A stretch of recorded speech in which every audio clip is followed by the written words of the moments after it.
हाय जेजेना सांग मैंने पुणी मिसिकी बाहर पड़े गोटे बुलाबुली करने जहाँकि पणा संक्रांति उपलक्षे आम गाँव गोटे मेला बसी जोटा कि रेमुणा मात्र 7 किलोमीटर डिस्टेंस गुर्दा पाटणार अच्छी एटी आपण मैंने बहुत प्रकार जिनस पाइपर कि जमीक बाउंसर या बिंचना पाखर आरंभ कर पाछिया पर्यंत ता सहित छुआ मैंने झुलणार भी मजा नहीं पारे आउ एटी आप होलसेल 5 पाखु आरंभ कर होलसेल 100 पर्यंत भी जहाँ खोजे ता मिल बहुत प्रकार जिनस बस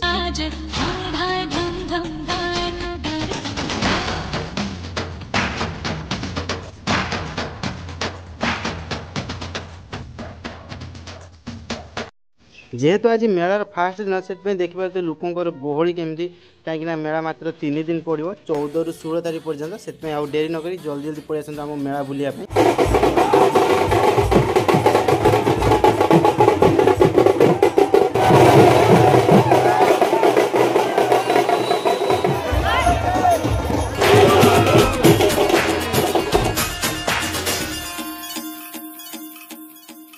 एमती कौ मान गाँव में पणा संक्रांति रे मेला हुए ता सहित कौ मैंने आम मेला को बुलायापी आसते ये कमेंट करने जमा भूलिए ना ता सहित जो विशालकाय शिवलिंग पूरा बहुत सुंदर देखा आगे खाइबा दुकान कथा कहले न सर कहीं पूरा मेला भरपूर थिला खाइबा दुकान रे मजा सहित आपण आउ 2 दिन यात्रा भी मजा नहीं पारे।